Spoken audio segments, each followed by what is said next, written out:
At the end of January, the UK's Foreign Secretary Liz Truss came under fire for using vast amounts of taxpayer money for a trip to Australia. But it's not the trip itself that's causing the ruckus. Rather, it's the means of transport she took to get there.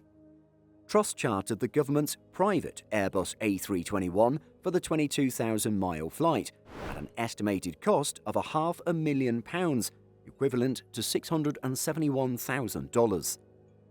The UK Foreign Secretary defended her use of the government's A321LR private jet for her recent trip to Australia, although it's something critics are calling a grotesque misuse of public money. According to the BBC, she insisted that all government decisions are based on the best value for money, but defended her use of the jet for the trip, saying, "That is why we have a government plane, to enable government ministers to conduct government business." Officials have further backed her up, saying that commercial flights were heavily booked and that sending her commercially would have meant splitting her up from her team and her security detail. It also said that this sort of travel enabled private discussions on sensitive matters, essentially allowing her to continue to be productive while in transit.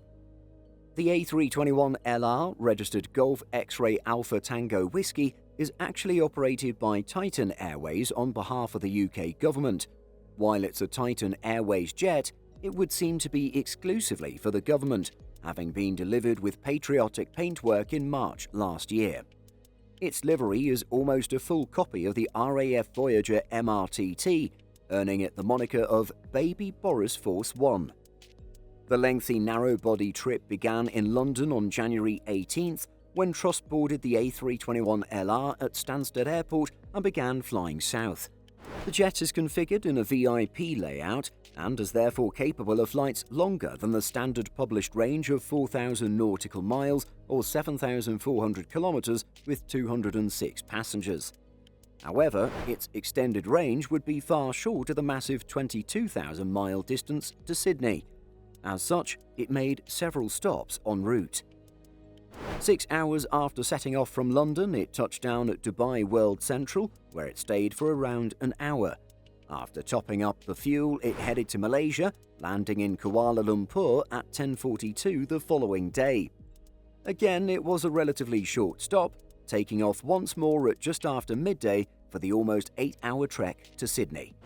Finally, Truss touched down in Sydney at 07:11 local time. On January 22nd, Truss was off again, flying the 1 hour and 45-minute hop to Adelaide. Landing at 10:21, it seems she was there for a long all-day meeting, as her departure was no less than 12 hours later at 22:50 in the evening. The A321LR took the same route back again, landing in Kuala Lumpur, Dubai, and finally at London Stansted at 13:20 on January 23rd. While the trip would have involved fewer stops and could possibly have been more comfortable in the governmental wide-body A330, the media would have barked even louder at the environmental and financial cost of such an excursion. One has to wonder whether it wouldn't have been a better use of government resources, not to mention a better PR move, to just fly first or business with Qantas. But what do you think? Should the Foreign Secretary be criticised for flying the government's private A321LR to Australia?